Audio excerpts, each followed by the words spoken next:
This is Wickham Sound. Hello everybody and welcome to the Art Show on 106.6 FM Wickham Sound. I'm your host Dane Cobain. This is the weekly show where we play some local unsigned and independent music. We have a different guest on each week. We head over to the Rhyolite Zone for some short story and or some poetry. And we go over to the Ilk Shed for an album review from Twangle and Jack Ford as well. As always, you can find us on Facebook by searching for The Art Show on Wickham Sound. You can also email me here at the studio on dane.cobain@wickhamsound.org.uk. That's dane.cobain@wickhamsound.org.uk. I particularly want to hear from local creators, musicians, poets, performers, anybody doing cool stuff in the local area basically. You can also listen again, we're repeated on Monday nights on Wickham Sound, and you can listen to us on the catch up on the Wickham Sound website, on iTunes, Spotify and anywhere else you get your podcasts. So, this week we're going to be chatting to Kay MacLeod, who is a young adult fantasy writer. We actually spoke to her sister, Carrie Ann Pollard, who is a photographer and a YouTuber. So we spoke to her probably like 6 months plus ago now, and I thought it was about time we chatted to Kay, so we're going to go and do that a little later on. First off though, we have some poetry, and this is some poetry from Ann Lightfoot, who is also a previous guest on the show, so over to Ann. The cool air filled your lungs, and every breath was cooling, soothing, filling you like a beautiful, miraculous balloon, the shiniest balloon in the party still. It pounded you with pressure, not hostile, reassuring. Pressor pressing on your chest, waited, I waited. Lung full of sweet, crisp, fresh life, a whole foaming pint of it, gallons, pouring, filling, embracing, grounding, anchoring. Your scales begin to shine, your eyes gleam and gloss over like milk-stained bottles, and for once, you feel like you were meant to be here. Your body feels heavy, soft, and perfect. Magical, improbable, incredulous. I let water kiss my feet bare, all sides. Make sure to take some of this feeling in your pocket for when you're peckish later.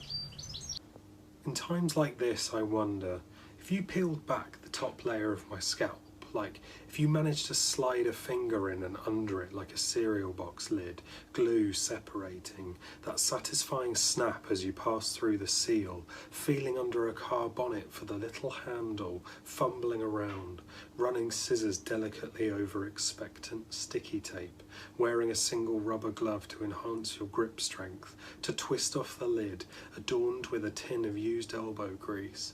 I wonder, what lies under there? What colours? Grey, blue, deep, dark blue, the bottom of the ocean, glimmers of gold light dancing on the surface but not quite visible, invisible performers, ballet dancers, tip-tap-toeing, desperate to be found, to be seen. I wonder if you'd marvel or wince, bob along to the dancing shapes or recoil in horror, a coconut ripe for the hammer, a banana blackened, seeping, edging its treacly mush out of a small slit, paper thin, a paper thing, crumpled up and thrown in the nearest wicker basket, amongst the packet lids, the discarded stickers and films, tissues and floss. I will lay and await this ancient sun to shine down once more. Until then, I wonder and I wander the wondrous, wooden shield in hand, gripped tightly, hoping to find a souvenir, a miniature, a toy, a slice of homegrown joy. I hold out my cupped hands as the golden shimmers fall between the cracked and prickled skin. I think I've stayed in the bath too long again. Alright, that was some poetry by Ann Lightfoot. You're listening to The Art Show on 106.6 FM Wickham Sound. I'm your host Dane Cobain, and it's time for a little bit of music. So this is Same Street by Altered Mindset.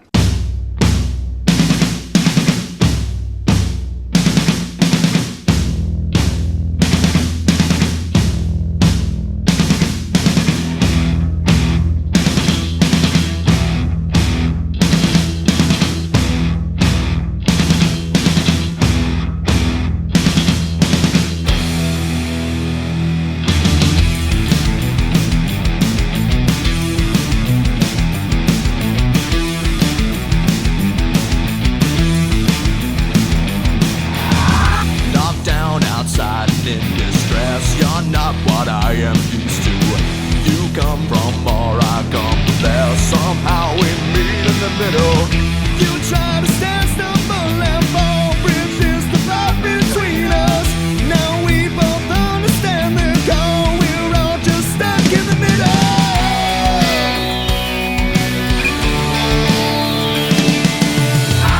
Felt so obsolete, you so indiscreet. We will never meet. Two sides of the same street. Downtrodden and beat. You always on your feet. We will never meet. Two sides of the same street.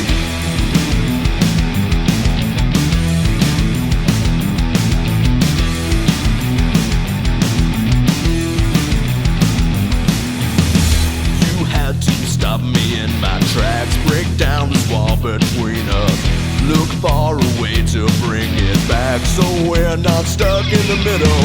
You try to stand, stumble and fall. Bridges divide between us. Now we both understand the call. We're all just stuck in the middle.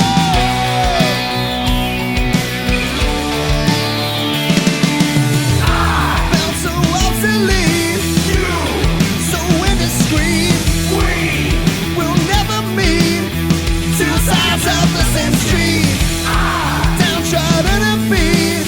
You always on your feet. We will never meet. Two sides of the same street.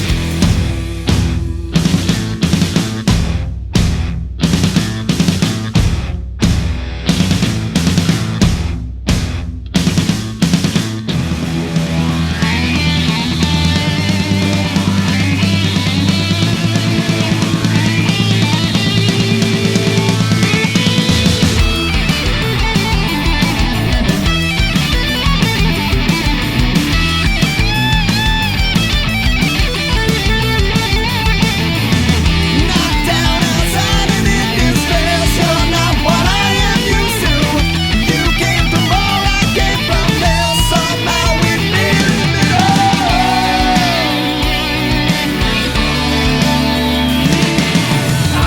Felt so obsolete, you so indiscreet. We will never meet. Two sides of the same street. Downtrodden and beat. You always on your feet. We will never meet. Two sides of the same street.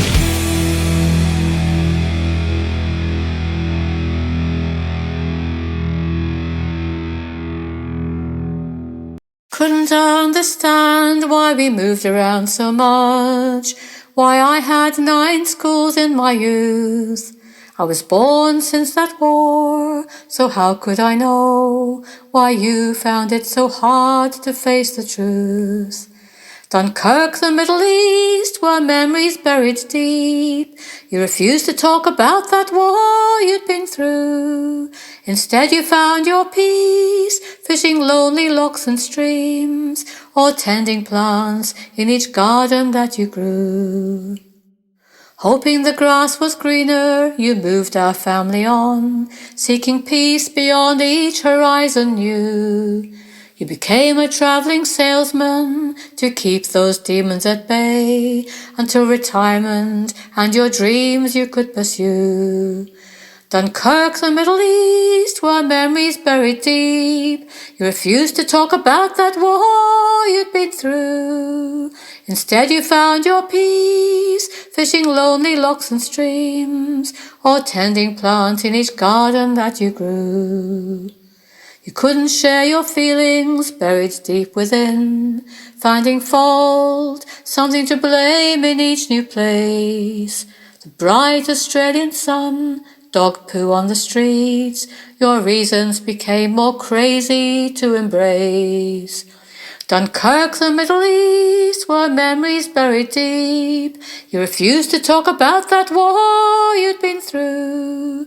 Instead you found your peace, fishing lonely lochs and streams, or tending plants in each garden that you grew.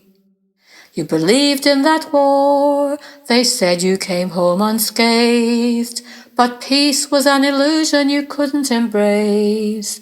They were wrong, you lost your life, fighting for their empire, forever running from horrors you had to face. Dunkirk, the Middle East, were memories buried deep. You refused to talk about that war you'd been through. Instead you found your peace, fishing lonely lochs and streams, or tending plants in each garden that you grew. Dunkirk, the Middle East, were memories buried deep. You refused to talk about that war you'd been through. Instead you found your peace, fishing lonely lochs and streams, or tending plants in each garden that you grew. That was War Scars by Heather Innes, and before that, or it might be Heather Irons, I'm not sure, sorry. And before that we had Same Street by Altered Mindset. You're listening to The Art Show on 106.6 FM Wickham Sound. I'm your host Dane Cobain, and we're going to go and chat to this week's guest, who is fantasy writer Kay MacLeod. What was the last book that you read, and what did you think of it? Oh, okay. So the last book I read was, I've started the David trilogy. Can't remember the author off the top of my head now. I feel really bad about it. But yeah, it's kind of like Middle Eastern fantasy. There's like jinn involved, lots of magical powers. Like basically, I love anything fantasy really. And yeah, I'll definitely be continuing that trilogy on because I find it really interesting. Yeah, just with the different cultural aspects as well. It's not just like your typical like medieval fantasy like you see a lot of. So yeah, really enjoying that. Yeah, well, it's just funny. I was chatting to another author who also writes fantasy, and we were kind of talking about the similar thing, how historically fantasy's been like very just Western, like Western civilization inspired, and you know, there's a lot of different voices kind of coming out now. Yeah, it's brilliant just to see the different mix of authors coming out, and it's amazing that people can kind of feel that they can do something new and fresh and different as well, because there's been so much of kind of the same thing over and over again, which like people's fresh take on it is brilliant, but it's just nice to see something different. Yeah, well, also I suppose again with like the sort of traditional like Western civilization inspired fantasy, in a way it does also feel a bit as though it's like already been done as well, you know. So again, having those different influences, it can just make something like nice and fresh and exciting. Yeah, and you feel like you're really learning something as well, because it's not just the different types of magic, but you kind of introduce like the different food of the culture, like the clothing, even like the way they build stuff, the structures and things. So it's like you feel like you're really immersed in it.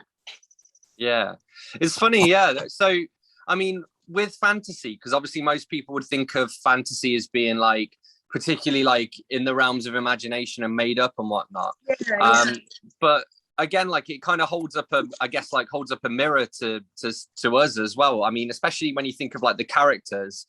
Obviously, if it's a good fantasy novel, they're going to be very human characters and like very relatable, even though it's such a different world to the one we know. Mm-hmm. Yeah, I feel like character is such an important thing, like especially in fantasy, because the way that people approach things, like there's these crazy things going on, but if you've got somebody who's down to earth and relatable, they're kind of your gateway into it. Yeah, that's for sure. Cool. So obviously, I want to talk to you about your writing, and you've got a bunch of different books out now. I wondered if you could just, I guess, give us the elevator pitch, who you are and what your books are about. Thank you. So I'm Kay MacLeod. I write fantasy and game lit novels. So my fantasy series is the Constellation Saga. That's kind of about a mix of different people. They all have different really cool powers that they've inherited from their parents, and their world's currently being invaded by spirits. So the Tenebrae are kind of the bad guys. They've drained their own world of all life, and they're kind of moving on to another plane of existence. They're basically fighting for their own survival. So it's kind of like not evil for evil's sake, but evil for survival's sake. And then my other series is the Mayamon series, which I'm a massive Pokemon fan. I always have been. So like I was kind of the first generation of Pokemon fans. Came out when I was like 11. So yeah, but as you get older, the concept is amazing, but obviously the stories are still aimed at those 11-year-olds. So with my Mayamon series, what I wanted to do is kind of introduce those concepts of elemental animals taking over the world, but for an older audience, to kind of like fulfill that kind of more mature take on it, if you will. So it's kind of like what would happen if the world actually contained elemental animals. Like, how would that change society? What would people's jobs look like? What would communications between cities look like? What would happen if people were actually injured by them? How would people fight back against it? So it's that take on it. Cool. And I think I can hear one of your cats in the background there. Yeah, that's Loki. He's very. Loki. How many cats do you have? I have 2 cats. We've got Kai, who's my old boy. He's the well-behaved one who's not currently interrupting. And Loki is my 5-month-old kitten, who's still very crazy and very aptly named. Yeah, I was just thinking that. Yeah, the mischievous one. Yeah. Cool. And I wanted to ask you on the subject of Pokemon. What's your favorite Pokemon? Delphox. Oh, nice. Okay. It's such a cool combination. It's like you get the Fennec Fox, like the cool big fluffy ears, and also it's basically a fire mage. Yeah. Like almost combining my 2 favorite things, like Pokemon and Dungeons and Dragons style thing. Nice. Cool. So in terms of your books, like how do you publish them? Are you self-published or do you work with a small press? And what does like the publication process look like for you from like having your first draft to getting the book out there? So I'm fully self-published. I do hire people in, so I've hired like editors, cover designers. I've had a bit of help like getting things out there. But yeah, so mainly it's like first draft. I send first chapters to my alpha reader, who's my sister, who you've also had on the show, as Carrie Ann Pollard. Yep. She's amazing. She tells me everything that I've done wrong. She tells me off. She's like, you need to change this, do this better, rewrite this sentence. And she's awesome for that. So then after the full book's put together, that goes to beta readers, who my beta readers are so amazing. I love them to bits. They've done such a good job. And my books wouldn't be anywhere near as good as they are without them. I value them so much. Editing, I have had editors in to work on my books, or I sometimes self-edit. I'm pretty confident with that. I wouldn't put something out that I think was subpar. I've done a lot of work on that sort of thing, and I do have programs to help with that. I don't recommend it for everybody who's self-published. And as I said, I have worked with other editors to try and get up my own skills as well. Cover design is like very fun, but also very stressful. Because that's one thing where I have to let go of that like control freak nature inside of me, because that is something I couldn't do. So I hand that over. I have a couple of different cover designers that I work with, both incredible artists. I've got Olivia Pro Design and German Creative, both amazing designers. They do such a good job. Like if you look at my covers, you could tell like, yeah, that Kay's not done that. That's somewhat professional. And then release, always the scary point. So I use quite a lot of different things for that. I have a fantastic newsletter bunch. So I've got loads of people on my newsletter that are so supportive. They follow me. I do a weekly newsletter, and it kind of has like geeky stuff in it, as well as my book updates and pictures of my cats being naughty. And then I use Story Origin and Book Funnel, which are both fantastic for group promos and for newsletter swaps. And then I'm pretty much everywhere on all social media as Kay MacLeod Books, if you'd like to follow me. So yeah, all the release stuff goes through there. Then it's just press the big red publish button and fingers crossed. Yeah. And then move on to the next book. Yeah, if I haven't started it already. Yeah. Yeah. Well, it's funny because I think as well, like talking about the cover design, because I really like your covers, but as you say, you can definitely tell that a professional cover designer's sort of worked. Yeah. And I think, I mean, I don't know if you'll agree with me, but I always find, especially with self-published novels, they say you should never judge a book by its cover, but with self-published novels, you definitely should, at least definitely should, because if somebody's invested, the time or, whatever it is into the professional cover design, again, they've probably worked with a professional editor and the layout is going to be good. Yeah. It's a sign of that attention to detail, Yeah, I think there's kind of different types of self-publishers as well. Like some people just want that kind of experience of publishing a book and having it out, and that's amazing, and like they're fulfilling a lifelong dream. But I think that's kind of different than if you want to make it like your business and you want to kind of go full time and you want to get your books out and like entertain a wider audience and make that your career. And like both are equally as cool and awesome. Yeah, yeah. And I think as well, so you sort of saying that sometimes you self-edit, but obviously I think kind of an important part of that again is having your sister look at the first draft, because Oh yeah, definitely. she's kind of editing for you, you know, doing that, like, because I mean there are obviously the two types of editing, sort of developmental and then your copy editing, and I think that's where, I don't know, I think a lot of people fall down there, like, because the copy editing, you can kind of copy edit yourself as long as you've got a good grasp of sort of spelling and grammar. Yeah. But that development editing, you really need just somebody else's point of view just to pick things up that you haven't noticed. So it sounds like you got a pretty good setup going along there. Got a really good team around me, yeah. I've worked hard on kind of building that. I've reached out to people through the newsletter as well. That's been such a big help, and got those guys on board for the extra beta reading, and people will read it through for me. I'll have ARC readers, and they'll sometimes like send bits back to me as well that I can quickly sort out before. So yeah, it does take a village to publish a book, 100%. Yeah, for sure. Cool. Okay, so in terms of being an indie author, what are like the biggest challenges for you? Is it getting the books out? Is it getting the word out about the books? You know, what's the hardest? I think it's time at the minute, because I do work a job as well. It is literally having 2 full-time jobs, and trying to cram everything in. It's like, I would love to be able to just come and do this all day, every day, just like push the books out, get them ready. It's kind of frustrating when you have so many brilliant ideas, you kind of see the books being well received, and you just can't keep up with it. It's just like people are constantly saying like, when's the next one coming out, which is an amazing feeling, and I love it. And seeing the reviews that people bring in, but then just knowing that I have to get to work the next day, I can't just like get the next one ready and get it out. It's very frustrating. You're listening to The Art Show on 106.6 FM Wickham Sound. I'm your host, Dane Cobain. I'm here in conversation with fantasy writer Kay MacLeod. This is a little bit more music, and this is Occasionally David with Mesopotamia.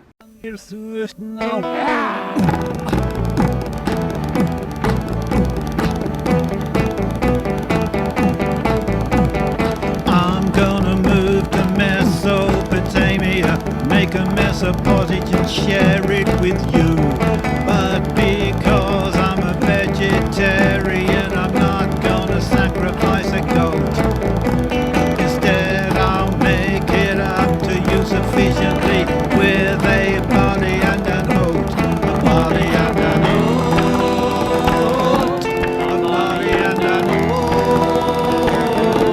A body and an oat. A body and a body and a body and a body. I'm gonna settle in Seattle, sing a song of sixpence and spend it on you. But because I'm a vegetarian, I'm not gonna fill my face with fat. Instead, I'll make it up to you sufficiently with a bloomer and a bab. A bloomer and a bab. A bloomer and a bab. A bloomer and a bab. A bloomer and a bloomer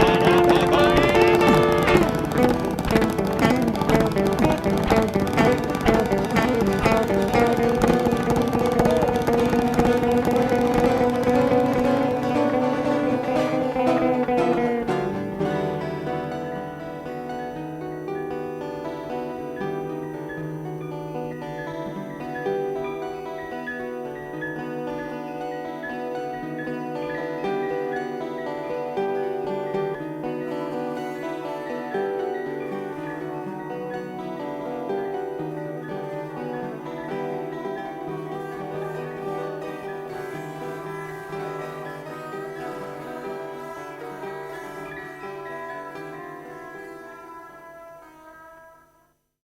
That was Mesopotamia by Occasionally David. You're listening to The Art Show on 106.6 FM Wickham Sound. I'm your host, Dane Cobain, and I'm here in conversation with fantasy writer Kay MacLeod.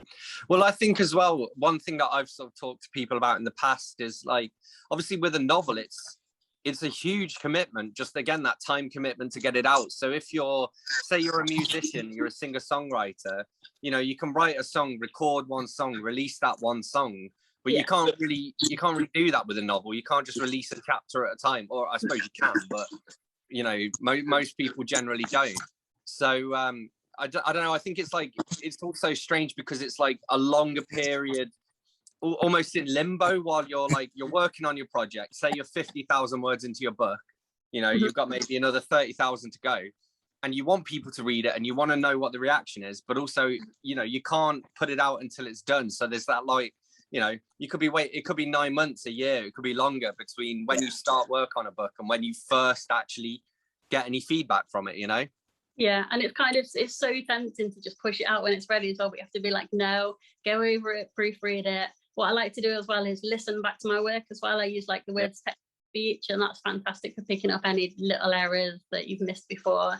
So yeah, you have to really rein yourself in. But I have kind of got around that as well. I've got a few short stories out.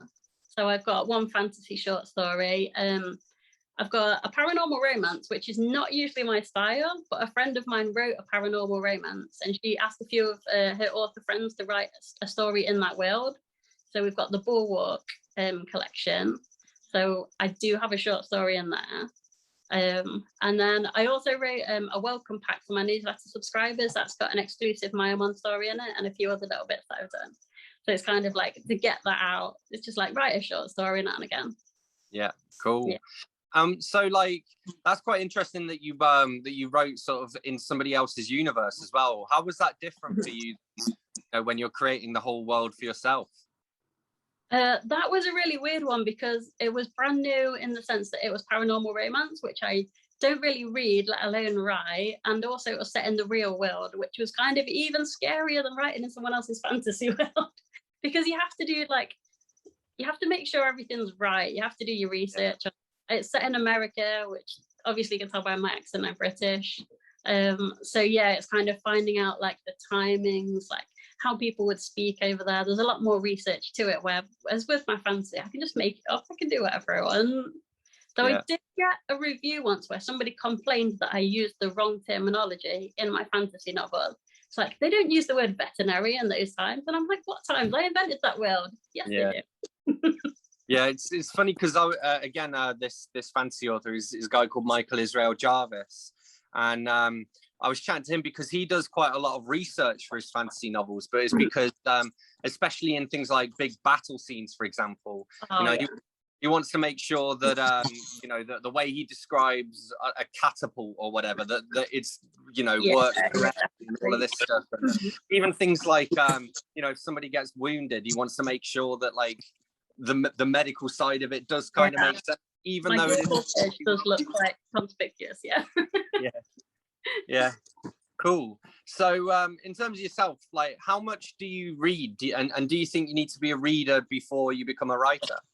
100%. Reading is so important, and it really bothers me that, like, with the time thing, I don't read as much now as I used to. It's very frustrating. So yeah, before I was a writer, it's basically, well, between reading and gaming, because I'm a massive gamer as well. So yeah, just like hundreds of books. I've had to go Kindle because I've run out of space for my books, which is quite handy on the time thing though, because like you can just whip out your phone and kind of like read a few pages on the Kindle, like in between doing other things. So yeah, I did go through a bit of a reading slump a few months back, but again, my amazing newsletter list came in handy. So I said to them, like, recommend me some great books. And that's kind of like where some of the books that I've read recently have come from. So that really helps for like getting recommendations from other people. Because that just like really widens what you read as well. I think, like, as we were talking about before, you're always attracted to more of the same. So it really helps to like ask for recommendations and get some new stuff added to your list. Like, even if you don't finish it, it's just like broadening the horizons and just seeing different characters, different settings, the way other people have done things. Yeah, like if you don't know how a good story is put together, you can't write one yourself. Yeah, for sure. And so in terms of the gaming that you do, like, are you attracted to sort of like story-led games, or what kind of games you play? Yeah, definitely. Like Dragon Age is my ultimate favorite series. It's basically like you're playing through a fantasy novel, but like you're making the decisions, like you're meeting the characters, you're going on that adventure, you get to do the battles for yourself, but it's like really steeped in story. So yeah, anything like that, like Baldur's Gate, Neverwinter Nights. Like I mentioned before, I love Pokemon, which is a bit less story heavy, but still great fun. So in terms of like your writing style, we've talked a bit about like how you go through the publication process. Are you like, because there are like, I guess the different categories, are you like a plotter, pantser, or a planter, which is like when you're a bit in between? Yeah. Heavy plotter. Like if I don't know exactly what I'm going to write when I come to a session, like there's a blank page by the end of the day. Yeah. So I literally know before I start exactly what's going in each chapter, how each chapter will end, like what the viewpoint character will be for that chapter. Like I'd sometimes change it as I go. Like if better ideas come along, then I'm happy to change that. I'm not like completely rigid with it.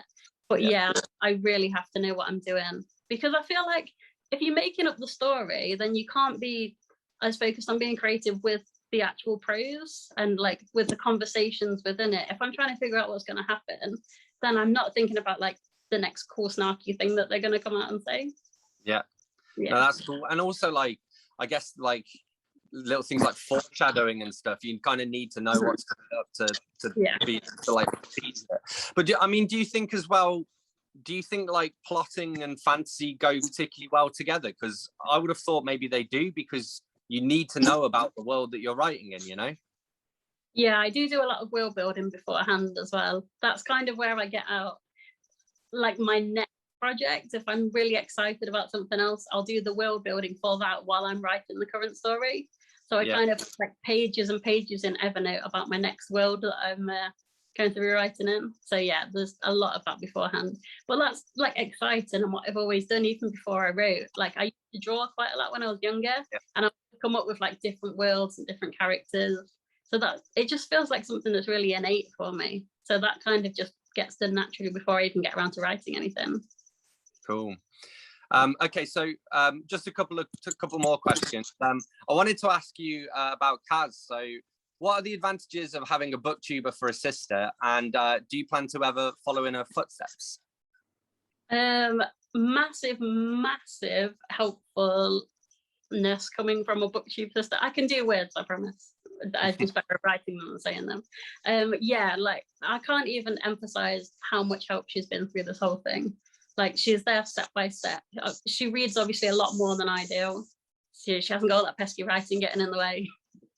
So yeah, she's just so helpful. Like I give her something, she can just pick out immediately like where I'm going wrong or where I'm too close to it, I'm too blind to see what's going wrong. She's got all this wealth of information and backstories that she can bring to it, and when she says something's good, like I know she's not lying about it because I know she has that experience. So yeah, I'll really latch on to something if she's like, yes, this is good, I enjoy this character. And then obviously she like plugs my books as well, which is always helpful.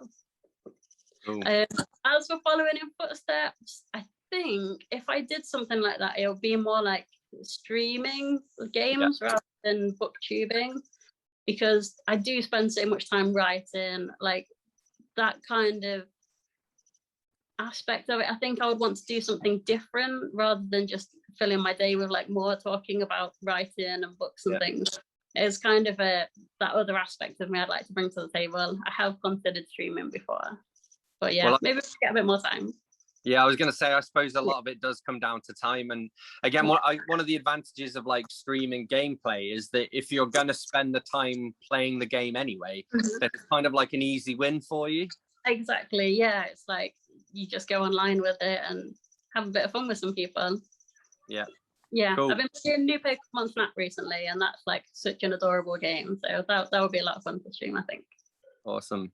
And well, the final question is, what's next for you, and where can people follow you to find out more? They can follow your stream if you get to do that. Eventually, I haven't got one yet, but yeah. So next, I'm in the very final edits of the third Constellation book, which will be called Conquest of the Ten. The first two, Heirs of Power and The Mage Lord's Legacy, are already out. So yeah, Conquest of the Ten will be coming very soon. Hopefully edits will be done either this week or next week. Still got to get a cover sorted for that though, so it might be a little bit longer yet. There will be 4 books in that series though, so there's still another one following it. It's not like the end of the trilogy or anything. And yeah, like I said earlier, everywhere as Kay MacLeod Books, and you can go to kaymacleodbooks.com. Get on my newsletter, you get the welcome pack included for free with that, with the free short stories. There's kind of like some previews on there. And, just some other fun bits and bobs. And yeah, you can see a bit more about me on my website. Big thank you to Kay MacLeod for joining me. You're listening to The Art Show on 106.6 FM Wickham Sound. I'm your host, Dane Cobain, and we're going to have a little bit more music now. This is The Enchanted Glade by France L. Stop racing up and down the hill. I need to move to a house soon. Well, I'm supposed to be moving to a house soon where I'll be able to record in peace. But in the meantime, The Enchanted Glade by France L.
take me far away from here. You have no reason to fear. Oh, I hope you come along and see your right from wrong, but you don't really care anymore. I'm watching our past from my window, and the time I went and broke my left elbow. Oh, I screamed, I shouted and cried, left a hole deep inside, but you don't really care anymore. And now I miss you more when everything is harder to see and believe in. Oh, wishing you'd turn around, pick me up when I'm feeling down, but that's just blown away with the wind.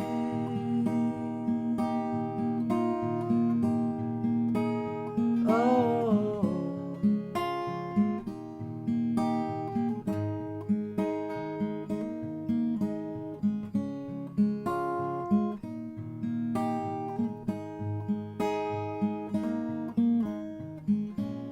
da da da da da da da da.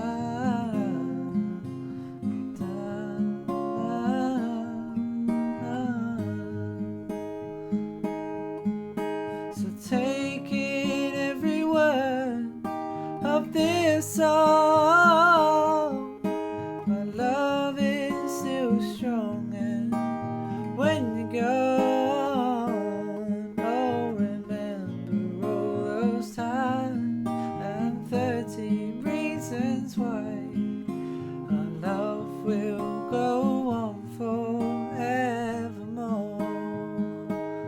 But you still don't care anymore. Oh, our love will go on forevermore, but you still don't care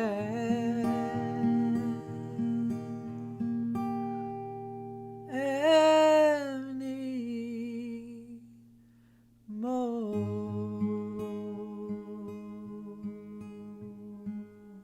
You're listening to The Art Show on 106.6 FM Wickham Sound. I'm your host Dane Cobain, and I'm going to throw you straight over to Twangling Jack Ford for this week's album review. So over to Twangling Jack in the York Shed. The Sex Pistols album. We were a disgruntled, disappointed generation. Protest was in our blood. We were too young to party in the Technicolor Dreams swinging 60s. Ours was an Abigail's party in shades of brown and orange, in brine nylon, accompanied by Demis Roussos. The story in all the press was of a bunch of foul-mouthed jobs with no musical talent, deliberately stirring up trouble. My suspicion was that they were a publicity machine, assembled by fashionistas to sell cheap tat to ones they saw coming a mile off. A friend of mine bought the Anarchy in the UK single the day it came out, almost as if he knew it would soon be deleted. It was shockingly good. Well played and well constructed, with subtle modulations and well performed solos. The lyrics were not as offensive as John Lennon's Working Class Hero. References to the Troubles were not as shocking as Paul McCartney's band single. But, and not for the last time, the great British public had been manipulated. Then we had God Save the Queen, released to coincide with the Silver Jubilee, and we basked in the outrage in our straight jeans that we had tried so hard to wear out at the knee. Finally, we were blown away by the pop rock excellence of Pretty Vacant. The fourth single should have been EMI. There were stories in the rock press that the Pistols were working on a song with a very problematic title, but what came out was Holidays in the Sun. a song written after Glenn Matlock had left, which seemed to use all the tricks from the songs he wrote, riffs, solos and key changes, but added to that was the main riff, which is uncannily like the Jam's first single, which had come out well before that. The problematic title had been reduced to an unnecessary reference to Belsen. It is said that to mention Hitler is to lose an argument, and references to concentration camps in a song about tourism smacks purely of all publicity is good publicity. Likewise the album title. Of the other tracks on the album, Submission stands out as being a bit different.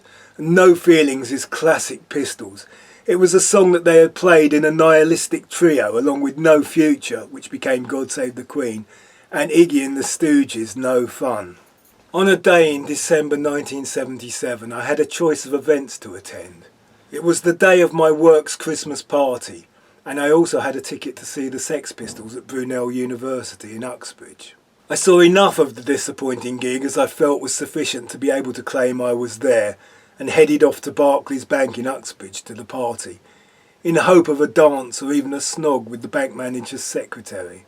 I had watched punk die. But whatever the intentions of the Sex Pistols management, we still had 3 of the greatest rock singles ever. The fact that the album as a whole never lived up to my expectations is probably that my expectations were too high. I fully understand how people come into it as a whole after its release, have a greater love of it. The album by the Sex Pistols.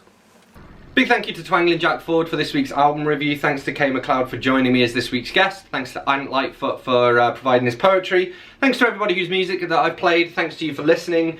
As always, you can reach out to me with any feedback, thoughts, suggestions, etc. on dane.cobain@wickhamsound.org.uk. That's dane.cobain @wickhamsound.org.uk. And you can also listen again on iTunes, Spotify, on the Listen Again on the Wickham Sound website. We're repeated here on Monday nights. And you can find us on Facebook as well if you search for The Art Show on Wickham Sound.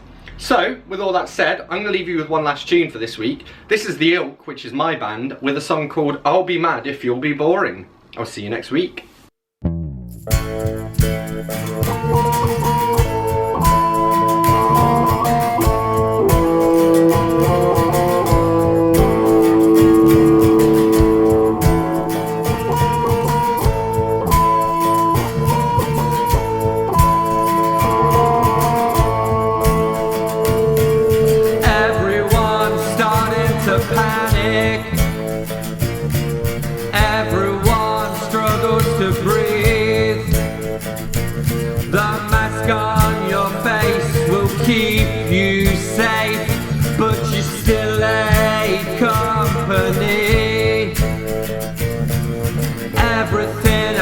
Is resentful.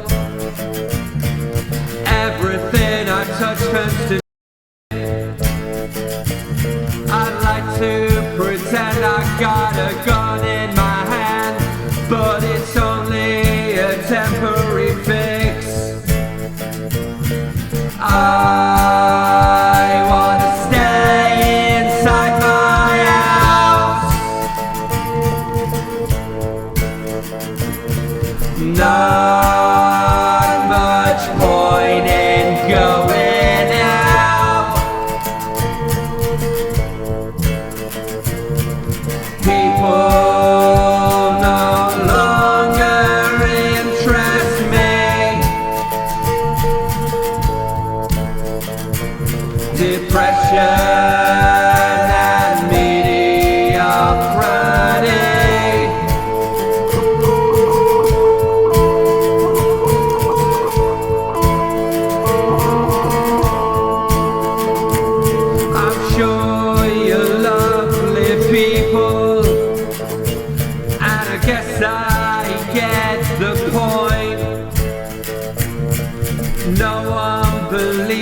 Anxiety until they do believe in choice.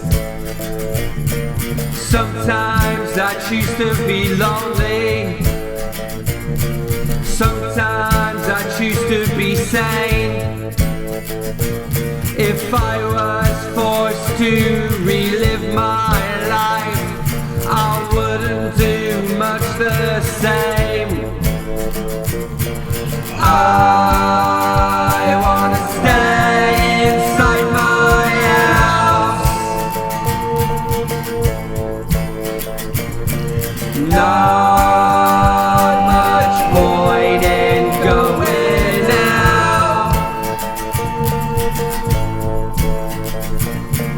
People no longer interest me. Depression and mediocrity.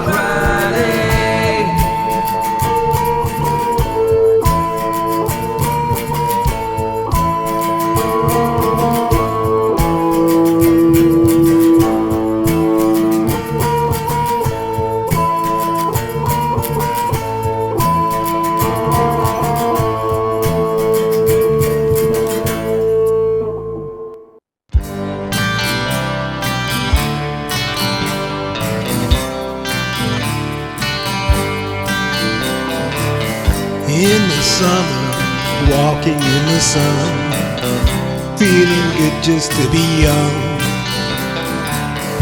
In the winter, walking in the snow, tell me where did the good times go? In the autumn, leaves are on the ground, just the time to feel down. In the springtime we watch the flowers grow. Tell me where did the good times go? Where did they go? Sha-la-la-la. Where did they go? Sha-la-la-la. Where did the good times go? Where did they go? Sha-la-la-la. Where did they go? Sha-la-la-la. Where did the good times go? They say school days are the best days of your life. Why they say that I'll never know. In the teenage years the kids are alright, but tell me where did the good times go? Where did they go? Sha-la-la-la. Where did they go? Sha-la-la-la. Where did the good times go? Where did they go? Sha-la-la-la. Where did they go? Sha-la-la-la. Where did the good times go?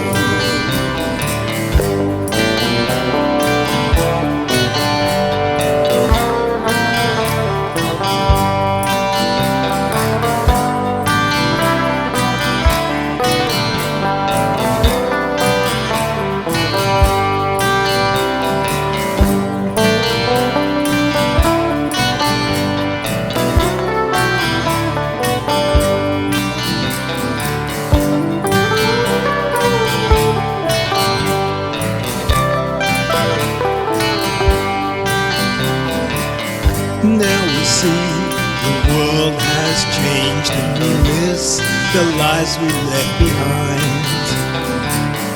And the good times are worth so much more. Now they are so hard to find. So hard to find, sha-la-la-la. So hard to find, sha-la-la-la. Now they are so hard to find. And the good times are worth so much more. Now they are so hard